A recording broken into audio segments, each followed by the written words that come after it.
going to get started here in about a minute and a half, something like that, just letting everybody get on. And today we're going to be talking about salespeople, because I had a bunch of you guys request this just sort of to get my take on building sales forces and management of salespeople and all that kind of fun stuff. So definitely a topic that has been in demand. And it's a topic that, I remember way back when I'd never run a sales force before, and it was really confusing to me. I can totally relate to people who are saying, hey, I'm running into trouble here and there and everywhere, because, it's just one of those things that if you haven't done it before, it's kind of like riding a bicycle. Riding a bicycle is insane if you've never done it before. I'm going to sit on that seat the size of a hockey puck, and I'm going to, pedal on two wheels. I'm not it seems crazy if you think about it from outside the box, but inside the box, if you know it, it's something that you just do naturally and you don't worry about it. But, it's one of those skills you have to kind of build up. It doesn't come naturally. For some people, it never comes at all. So, wanted to do this webinar just to kind of go over it and talk about a lot of different subjects. This is one of those subjects like others that, I've covered in the past where there's just a lot of stuff to go over. It's not one of those subjects where, there's a simple 1-2 punch and, you're done. There's a lot to go over about it. Sales management and building a sales force is one of those things that takes a lot of time. And, it's nuanced, and it really depends on how you run your agency, how you're running your business. So anyhow, I think we're at time, so I'm going to get started here, and I'm going to go over some of these topics. These are the topics I'm going to cover today. I'm going to cover recruiting, equipping, and onboarding, which I know they're kind of different. Giving somebody having equipment versus somebody getting onboarded at your business, they're kind of related enough that I think that I should combine them. Training, hands-on, and group. There's 2 ways to train. A lot of people, mistakenly think that training people is something that you need to do either as a group or hands-on, but they're kind of 2 sides of the same coin. Management of a sales force, there's a lot to talk about there, because management kind of falls into all these categories, really. But I'm going to talk a little bit about that. Firing and replacement, the good old amputate the rotten limb discussion. We're going to talk about that a little bit, because that's an area people are really afraid of and need to get, to sort of put on their big dude, big girl, big whoever pants and fire that person if they're bad at their business. Systems of all types are all related to Salesforce and building a Salesforce. Let's see. Asher's asking a question. Asher says, do you mind sending out slides afterwards or letting us download? Sure. Asher, I'll actually talk to the guys and see if I can get that sent out to you in an email as a download. Anyhow, and I'm going to give you guys my final thoughts when I'm done. So I'm going to go over these slides. Keep in mind, I'm one guy. It's just one guy's opinion, right? Building a sales force is something that people have been doing, forever in every single business that exists. There are many different styles of management, many different styles of sales force that I've seen work. I'll tell you what's worked for me, and I'll tell you what hasn't worked for me, and I'll tell you why on both ends, all right? But there's no, definitive rule that says this is how it must be done and this way will fail. There's a lot of overlap, a lot of middle ground, a lot of give and take to this whole process of, sales forces. Big thing that people have problems with sales forces who are new to business and salespeople in general is recruiting. A lot of people struggle with recruiting. They do not have an idea of where to go to recruit salespeople, or if they do know the place to go, they don't know how to do it. One place I can tell you guys you can go, and I'm not saying it'll bring you the highest quality salespeople, right? But I'm telling you, it will work, is Craigslist. You place ads on Craigslist looking for salespeople, you can get respondents. Now, is every respondent going to be good fit? Hell no. You're going to get respondents that are so off base, and you're going to get like the mentally ill guy wearing a tinfoil hat barking at his dead granny. You're going to get crazy people. You're going to get sane people. You're going to get overly qualified people. You're going to get people who, think an abacus is a computer. You're going to get everything in between. Now, you can filter that to a degree. And this is where, experience really plays a role. The respondents you get are, to a degree, proportional to the ad that you place. If you place an ad and say, make $50,000, everyone's qualified, please respond, you're going to get everyone and their grandmother responding, including all the crazy people and unqualified people and everybody else. If you place an ad that's written professionally, right, that says, hey, we have a digital agency, we're looking for salespeople to either work remotely or work in our small office or, whatever your setup is, because your setups are all going to vary. If you just explain what you're looking for and, you put some criteria in there, like must be computer literate, must have home office that's quiet, must have good internet connection, must have X, Y, and Z experience. And that's up to you. You put all that stuff in there, you're going to filter out a lot of people that are bad applicants. It's kind of common sense, but boy, have I seen people do this wrong. And I'm not saying anybody on this call's done it wrong, but I'll just give you guys some funny stories in the past. I mean, I had a guy, this literally happened. He hired sales rep. The sales rep, he kept saying, he was complaining to me. He said, this guy just can't make sales. I don't know what's wrong. So I said, well, describe the guy to me. He said, well, he really likes to wear tie-dye t-shirts. I was like, okay, what else? Well, he wears cutoff jeans. And I was like, all right. And he doesn't like shoes. And I was like, okay. And I was like, does he do acid? Does he do that during his workday? He goes, well, no, but he smokes a little pot and he smells like it. I was like, what are you doing with this guy? And he says, well, I'm sending him into offices to go and pitch for me. I was like, so you've got a dirty hippie going in and basically representing your business to law offices and stuff. It's like, and you wonder why he isn't making sales. And I don't mean to be so too politically incorrect or rude, but just common sense, right? I just burst out laughing. I had to mute my mic, and as I laughed so hard at that. But that actually happened, is my point to you guys. So, a lot of this is common sense when it comes to the ad you place and handling those respondents, right? You have an idea in your head of what the salesperson is. And I'm not saying you're looking for some Frank Grimes, guy in a suit, that belongs at a funeral home selling caskets. I'm not talking about that at all.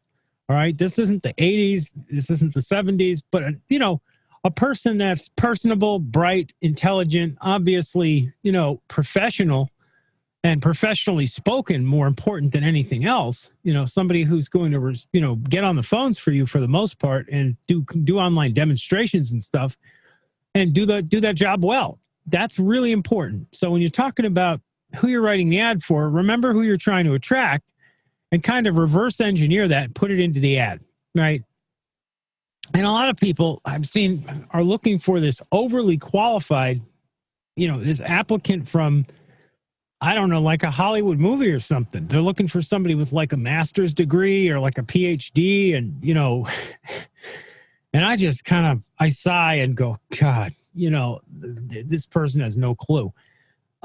You're never going to get those applicants that are going to work a low-level sales job, right? And I'm not saying that what we're doing here doesn't generate a lot of money, because it does, obviously, right? You can make a lot of money in this business. I mean, you guys know that, right? You're making sales. But if you have somebody who's invested, between, I don't know, $100,000 and $200,000 in their education, they're probably going to look for a job of a different caliber, right? They're in a different league. They're not looking to work for, a small web agency. And that's not to insult anybody here.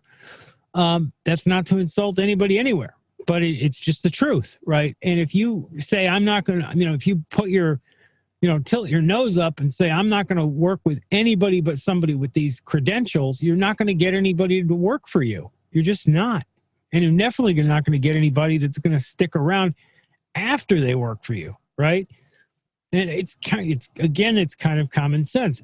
What do I look for in a good salesperson, right? I'll give you what I'm looking for, right? And I'm not saying I'm a scientist, but I can tell you I've hired, probably, I don't know, maybe close to 1,000 salespeople through the years. Literally, definitely in the upper hundreds. And what I learned in the process was, number one, don't judge. Okay, don't go into the process of hiring somebody with a concept of who this person is. But you look at what this person is. Is this a junkie? I don't care who you are. If what you are is a junkie, you don't work for me. Because I don't need some crackhead getting on the phone and trying to scam money out of somebody because they're having a bad day scoring dope. right? That's an example of who I won't hire, period. Those are like the hard lines in the sand we don't cross. But who the person is, they don't have to be a college degree. They don't have to be a college graduate.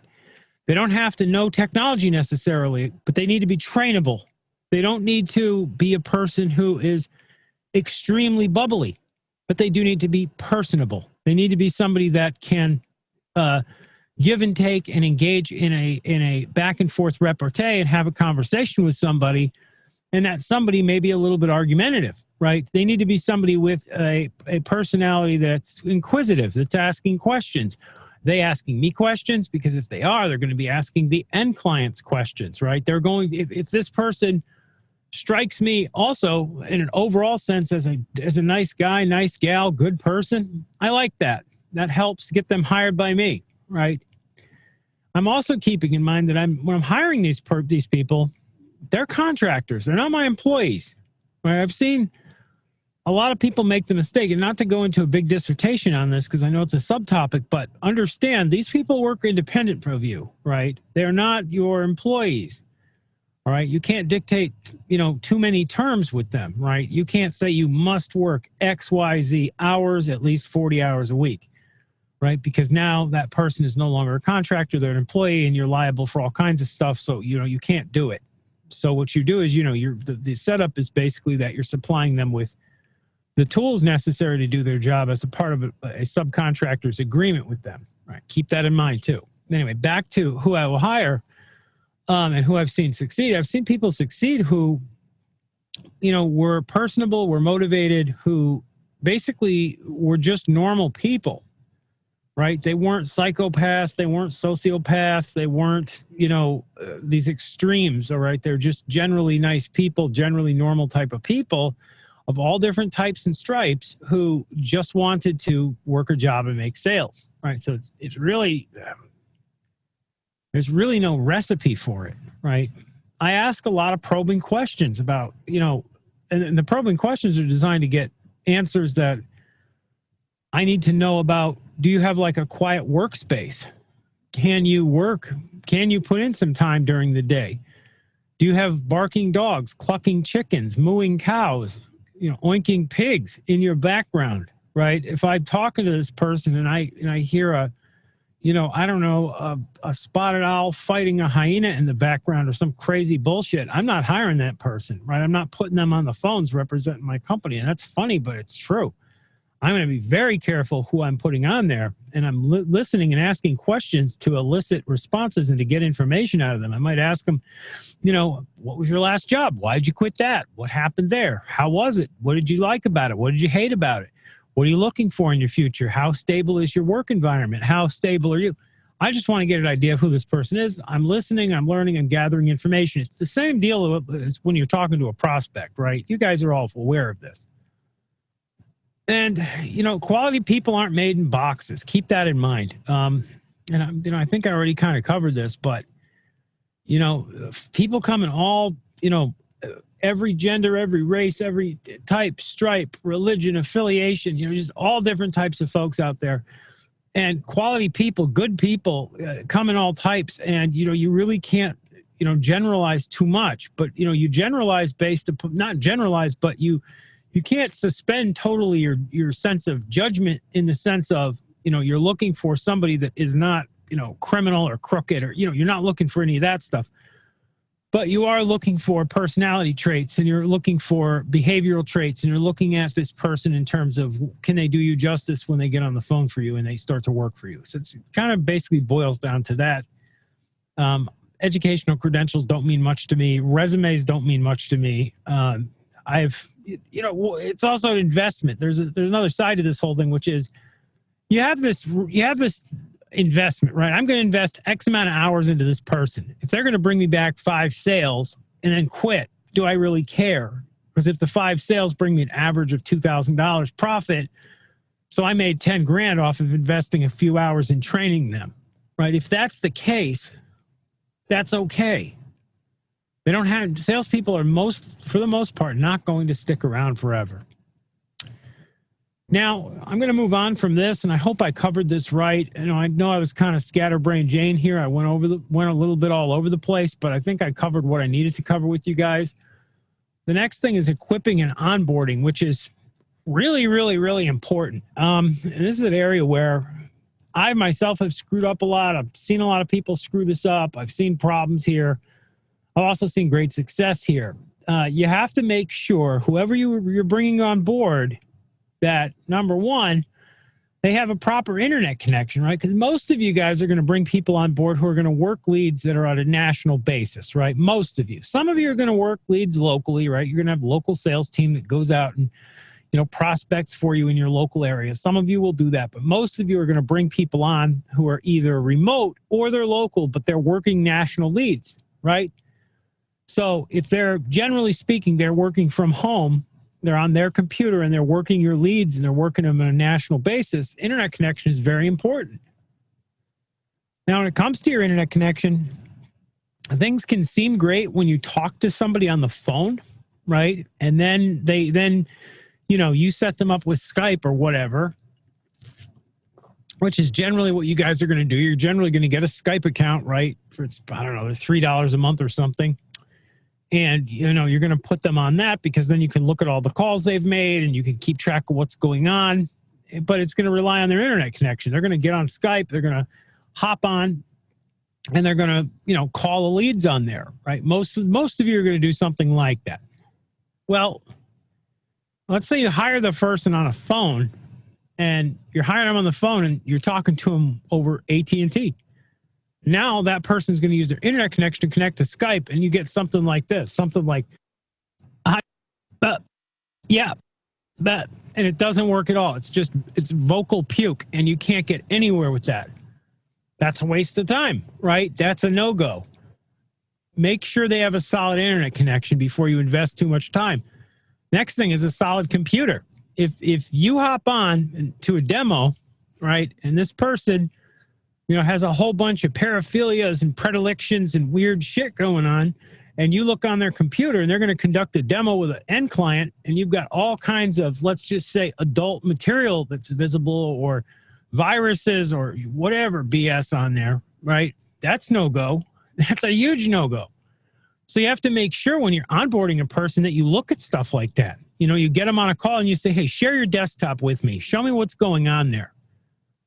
And you're listening. You've got them on where you're actually listening to them, and you're looking at their computer and you're looking at what's going on there. What does their desktop look like? What does their internet browser look like? Because they're going to have to show all that stuff to the end client, right? Because the end client's going to if they're going to conduct a demo, they're going to be showing materials and showing their screens. And you guys know what I mean. It's something to seriously consider, though, because if you have an end client, you could have a good lead, right? It could cost you thousands. You have a good lead, they get on with your sales guy or gal, but generally it's going to be a guy, and there's all kinds of stuff just wrong here. They're going to just hang up and go, wow, that was a screwed up little agency. You would. I would. I'm not going to give you my credit card information if that's what I see you're represented as. So just make sure their computer is set up right. Quiet workspace. Again, back to the clucking chickens and all that, screaming kids and whatever else. God bless children, God bless chickens, God bless farms. But if that stuff is going on roaring in the background, and I've seen people do this with television and with all kinds of stuff, it can be very detrimental. You have to make sure part of your equipping and onboarding is making sure that they have a quiet workspace and the background isn't complete chaos. Can this person open documents? I've seen people on demos live. I mean, big companies where the person can't open a PDF, right? Because they don't have the app installed, or they can't open an XLS file, or they can't open, whatever file. Make sure that this person has the stuff they need to be able to open the documents. Make sure they have the pitch materials and that they can open them, that they know what they're doing with them. Make sure their computer's set up. I kind of covered that already, but make sure that basically that they're squared away in terms of all the materials and all the stuff they need. And I know some of the stuff's probably funny to you guys, right? Because, you're imagining the crazy scenarios. I always imagine like an old Chris Farley situation, but, like in Black Sheep. But, this stuff actually goes on, and I'll give you one example here. I had a sales guy that worked for me, And he was like a closet alcoholic. Nobody knew he was an alcoholic, right? At all. He gets on a demo, $40,000 sale, contract pending. He's so drunk, he blacks out and doesn't know who the person is he's talking to. Completely savages the sale, right? Like eviscerates it, like gets into a verbal brawl with the end client, right? A total troll fest, fight, slug it out with the prospect. Ruins the deal. Needless to say, deal didn't close, but in the process, almost took out my reputation along with it, because he was a sales guy who had a drinking problem. No one knew. It blew up in our face, right? Was there a way for me to know beforehand that he was sneaking booze and then getting himself blacked out during the day? I don't really think so. I don't really fault myself for that, because, he wasn't my conjoined twin. He was the guy who worked for me. But looking back, I always think to myself, was there something I missed? Because I certainly could use 40 grand in my pocket even today, right? That's gone forever because the deal went to hell. So remember how important it is. The littlest thing, right? You write an ad wrong. You hire the wrong person. You don't equip someone right. You don't look at what their computer looks like. It can cost you tremendous amounts of money. And it creates funny stories that you tell your buddies at the bar, but it doesn't create wealth in your pocket. Please keep that stuff in mind. It's real. I'm not just saying this to talk to you guys. I've had this stuff happen to me. I've actually been through this stuff with sales reps. Sales reps will burn you down. Now, training. This is an area where there's a lot to go over, and we don't have all the time in the world to go over it. So I'm going to skim a lot, right? And I'm going to go through it as briefly as I possibly can. Most important thing that you can do, forget all the little pieces and parts that are in training, is start building a training plan right away. When you're going to do a sales force, when you're going to start to build a sales team at your company, I don't care if your plan consists of, a spiral bound notebook with, a pen and a list, but draw out what you're going to train somebody, right? And your plan, I think your plan should include at the beginning onboarding, right? Because I think onboarding is part of training. Even though I separated in this presentation, I think equipping and onboarding is part of training. And I think it's step one is equip and onboard your sales rep. And step two, right, is to figure out how you're going to train people in a group setting. And I think for efficiency's sake, you have to really think about training people in a group setting. I would always hire, say, 5 or even 10 or even 20 salespeople at a clip, knowing full well that 7 and 10 of them aren't going to even show up to the first training, and probably 9 out of 10 won't show up to the second, so that if I get 20 people hired, I have 2 at the end that are actually going to maybe work for the company. And that's why I would constantly be onboarding people, constantly, just an endless cycle. And if I did my job well enough and I ramped up the rate of hiring high enough, I knew that down the line I would have a full sales force at some point. But it was like a process of running a sausage press, right? You crank the wheel and out comes the sausages. And the faster you crank the wheel, the more sausages you get. Well, it's kind of like that. There's no efficiency to it except for you to work flat out on one end to get that trickle to turn into a little pond at the other end. It's kind of how it works. So in that interest, I think you need to do group training. The app that I advise, you can use Google Hangouts, but I advise using either Zoom or Skype.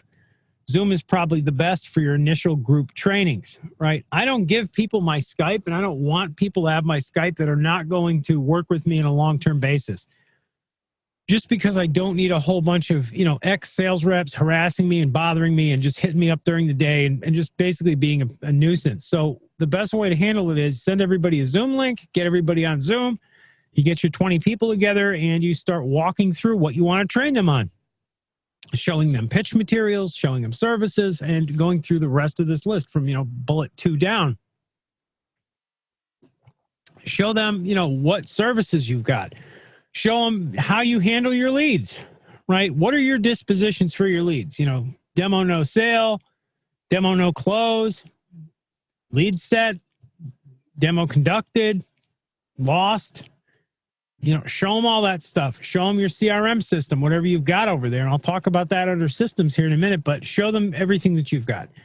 And I break sales training up into at least a couple sessions. Session one being showing them all the stuff that they need to do on their end. And then session two, excuse me, all the stuff that's on our end, right? So on their end, getting your computer squared away, downloading the pitch materials, familiarizing yourself with them, doing whatever self-study is necessary. And then step two is learning our systems, right? Going through the stuff that's on our end that doesn't really have to do with you. Now, that's sort of kind of overviews of what training looks like on a group basis, right? Kind of what you're going over. And I hope I was explicit enough there. That's kind of the group basis, right? Where you're showing them lead management, you're showing them their role in the sales process, the pitch materials you've got, the systems you've got, and but step, after that, it's really important that you have, once you've weeded down the group to the people that are actually going to work for you, that you have hands-on training.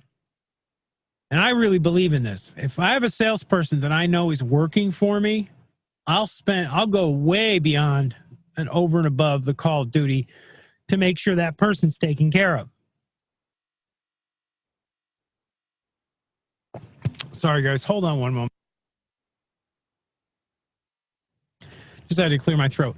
But anyway, I'll go way over and above the call of duty for somebody that I know is working hard for me, right? I'll always go and take care of them. And I'll give them my Skype, I'll give them my phone number, and I'll talk with them and deal with them no matter what. Something to keep in mind here, and I'm going to go to the next topic, is management.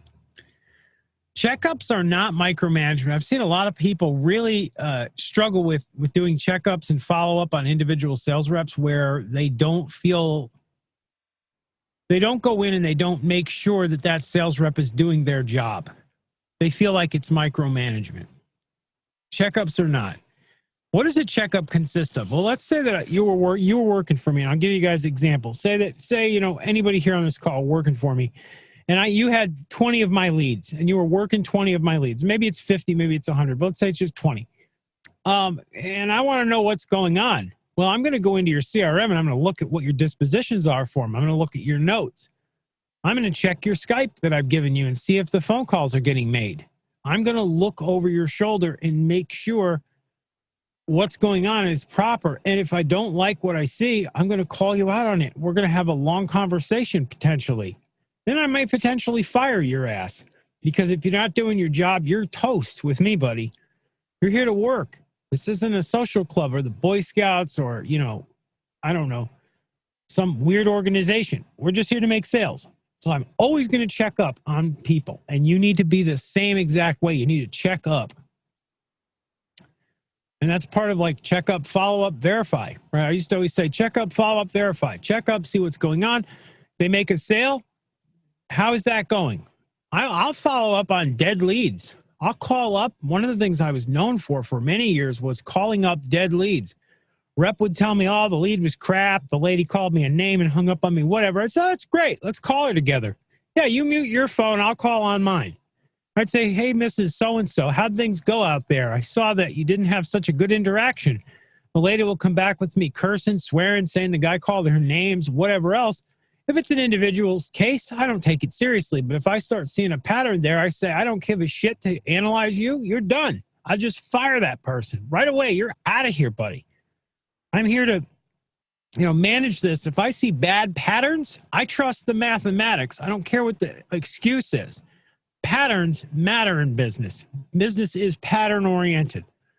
You get 3 or 4 leads in a row that are, let's say that there's patterns go in different directions.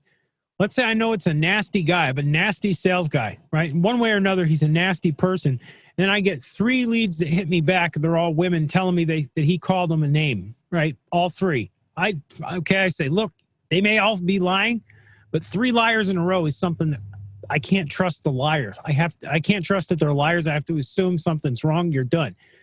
Always do that, because that will avoid you getting yourself in really hot water. These days especially, right? Always follow up. You'll find all kinds of ugly things this way.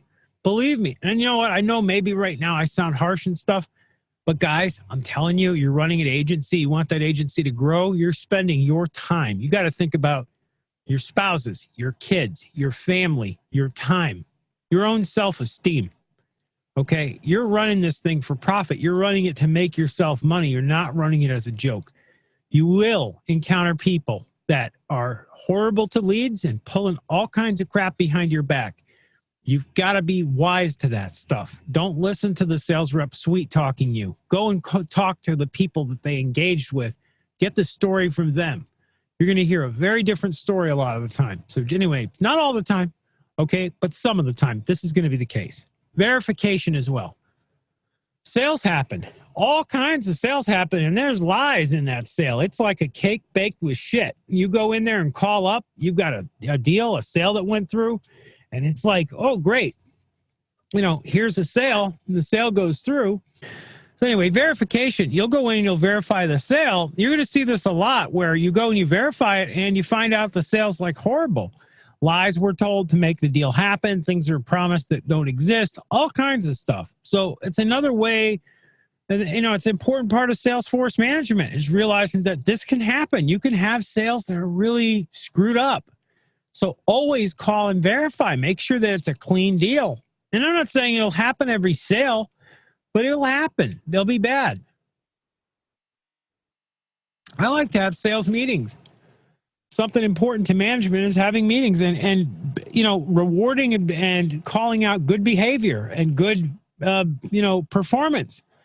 If I have a salesperson that's making a lot of sales for me, I'll bump their commission up. I'll give them a bonus. I'll do whatever I have to do to keep them happy, right? And have meetings and have them talk to the rest of the team and figure out, you know, the strategies that are working.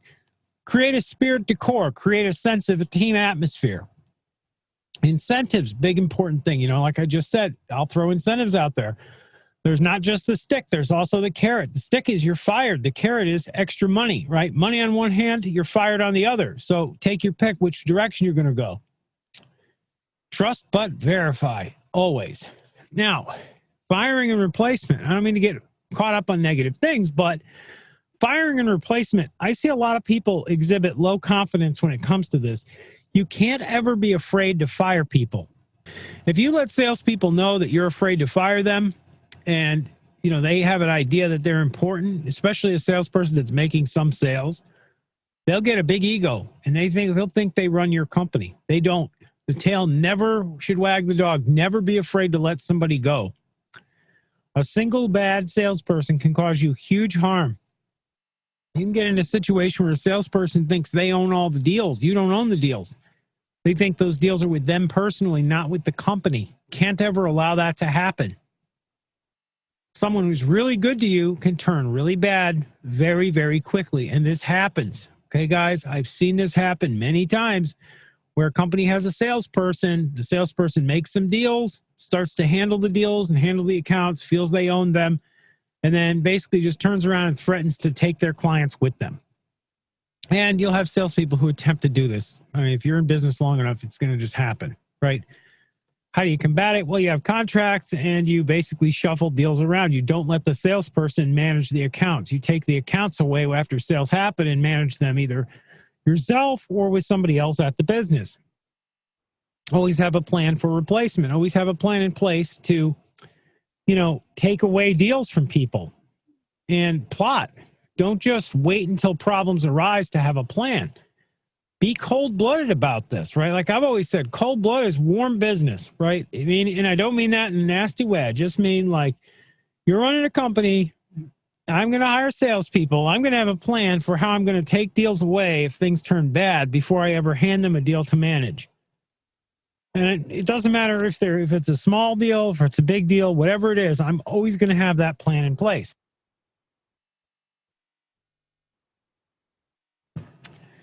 Now, let's go on here. Systems. Systems are very, very important and, you know, obviously so, but maybe not so obviously in some ways. Your telephone system, there are a lot of really expensive systems. You could spend thousands and thousands of dollars on all kinds of expensive phone systems, and it can be a waste of time. I prefer just a simple Skype system in most cases. If you're running a small agency, a handful of reps. You don't need to manage everything in a load balanced manner with, VoIP, all the kind of stuff that big corporations have. You just need a telephone. You can go get Skype accounts for like $3 a month with unlimited nationwide calling. And you can go in and you can manage very easily. You can look at what calls were made, and you can verify, and you can manage them just really simply. They're a great option. Internal remote communications. If you're going to talk to your reps during the day, big part of, dealing with lots of salespeople is talking with them. Well, Skype is another great option for that. I'm not saying for recruiting. I'm not going to allow recruits to get on there. But when I have salespeople that are working with me, that are part of the team, add them all to your Skype account. You can chat to them. You're sitting at your computer. They're up there in Skype, and they can talk to you, and you can talk to them, and you can engage with one another. And, it's very handy. When you have webinars, whether they're daily, weekly, monthly, whatever webinars you're going to have, presentations as well. Zoom.us, really great system. You're on it right now. You can tell it works very well. It's great for conducting, screen sharing. It's great for, managing your business. Good, solid system. CRM systems, there's lots of them out there. Zoho, free CRM. There's just tons of them out there, right? You go and you Google and you look around, especially you look on Capterra, there's tons of different systems out there for CRM that you can pick. Google Docs is very handy for system. If you're going and you need to do, online documents and calendars and all that kind of stuff, it's all included there. It's totally free. Don't have to spend a dime to do it. And last but not least, you may want an online help desk someday. I'm not saying your sales reps go in there, but it can be helpful to have one. Freshdesk, free option. I think it's like $8 a month for the pay version. Very, very cheap system. Really helpful system that you can have. Now, first thing is this. A sales force is as effective as its management, right? If you are managing your sales force in a feckless, reckless way, it's not going to be effective, right? Salesforce is something that has to be managed every single day. Ads have to be placed. Respondents need to be contacted and called. You need to go through and conduct webinars to train people en masse and filter out the bad apples. And, you need to walk through all these steps every single day. It's a rinse, lather, repeat sort of process. Some people can handle that and some can't. You can be very effective as an agency without ever having a sales force. You don't need a sales force. Keep that in mind. If you want to have one, take it really seriously because it is very serious. If you don't want to have one, don't. This is very much an all-in or nothing proposition in my experience, right? If you go half-assed with building a sales force, you might as well not go at all. Don't even waste your time because you're going to get involved with doing something that it's not going to give you a bunch of money. It's going to give you a bunch of heartache and headache, and you're going to wish you never tried and started. So take that for what it's worth. Sales management is not something that is paint by numbers. I can't give you a list of rules or, anything that's going to do it for you. It is an art form that is honed over a lifetime. It's about intuition, knowing when someone's lying to you, just developing that skill of personnel management, right? It's just something you learn, you grow, you organically get used to doing. Practice can and will make perfect, though. So, I can remember when I was about 18 years old or 19 years old, I was a young pup. I was a young kid, and I hired salespeople. I had no idea what I was doing. And I was just like a rageful, angry, hateful person because I kept being lied to and screwed and bad things happened to me.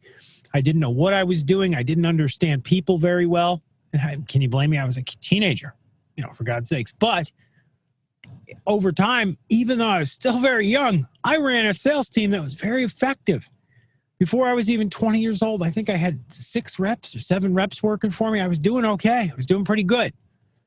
It was something and I say to myself, I wasn't a genius. I just worked really hard. So it was something that I could grow into. And I think just about anyone can if they want to. And I wanted to really bad because I wanted to make a lot of money. But I wasn't afraid to fail. You can't be afraid to fail. you're going to build a sales team and you're doing it with a heart filled with fear, and you're worried about this problem or that, and you're like somebody stressed out about a batch of cookies that are in the oven and worried they're going to come out burnt. Well, you're never going to get it's a wash pot, never boil situation. When a sales force is doing good, it's chaos, right? Understand this. A company that's going gangbusters looks like a madhouse, and it's hard to separate forest from trees, right? Paperwork's flying around, contracts are getting signed, there's emails, the phone's buzzing off the hook, reps are coming and going. When a company's buzzing and humming, it's all kinds of crazy, right? And you have to keep that in mind. Really. You really have to keep that in mind. Anyhow, guys, always try new things. Be confident, stay active. Get out there and sell. Get out there and do what you do best. I mean, a lot of you on this call right now, I know by the names, are selling a lot, doing really well for yourselves. And we promise on our end to keep development going forward. And I'll talk to you guys soon. Have a good one, guys. Have a great weekend. Bye.